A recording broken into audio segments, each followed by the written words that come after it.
Ramon TV, habari na burudani kiganjani mwako. Mchezo mnafanikiwa kwenda finali ya CRDB. Imekuwa moment nzuri kiasi gani leo kwa nadhani kwetu hii ni furaha kubwa. Tulijua mchezo utakuwa mgumu. Tunacheza na timu ambayo ina mwalimu mzuri, tunacheza na timu ambayo imefundishwa pia vizuri. Tulielewa kwamba haitakuwa rahisi. Uwanja wa Mkokwani tunaujua, uwanja ambao mpya umetengenezwa, lakini tumeona changamoto ya mvua imeleta shida kwenye miundombinu yetu. Kwa tuliyategemea hayo. Kwa hiyo ukiachukua hayo na tulichokipata, kwetu kwa kweli ni faraja kubwa, na tunasema alhamdulillah, tunamshukuru Mwenyezi Mungu kwa matokeo haya. Tunafanikiwa kwenda finali. Mbeleni mechi inayofuata ya finali nyingine Simba dhidi ya Singida Black Stars. Unaiona finali ambayo mpinzani wote kati ya hao atakayepita kutakuwa kuna ugumu wale kupita ugumu?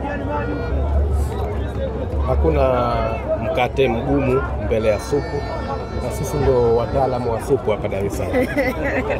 Ndio supu. Sisi ndo wataalamu wa supu. Mkate wote uje. Yoyote. Kwa hiyo uje boflo, uje wote ule. Uje boflo, ukienda Pemba kuna tosi, njoo nayo. Sisi ndo wataalamu wa hayo mambo. Rais, goli la kwanza limeingia, mashabiki na wanachama walikuwa wanapiga kelele hatuchezi. Umevaa shati hapo imeandika Tanga ya Samia. Kwa niaba ya mama bwana. Akisema bwana mlimalize hili jambo. Timu inaenda uwanjani. No comment.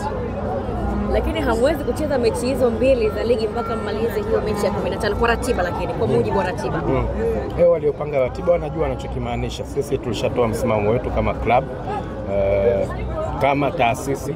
Msimamo wa taasisi unajulikana, na msimamo wa taasisi ni msimamo wa taasisi. Hakuna yoyote ndani yetu ambaye anaweza kubadilisha. Basi hapa hakuna mechi mpaka tarehe 15. Pengine tutegemee Young Africans kucheza baadhi ya michezo ya kirafiki mpaka kufikia tarehe husika ambayo mna mechi.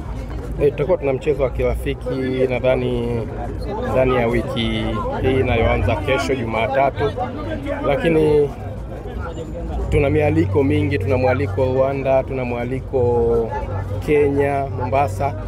Huwezi jua hapo katikati chochote kinaweza kikatokea. Inawezekana tarehe 15 tukawa Mombasa ama Kenya pia, huwezi jua.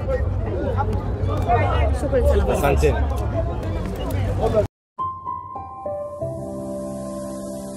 Ramon TV, habari na burudani kiganjani mwako.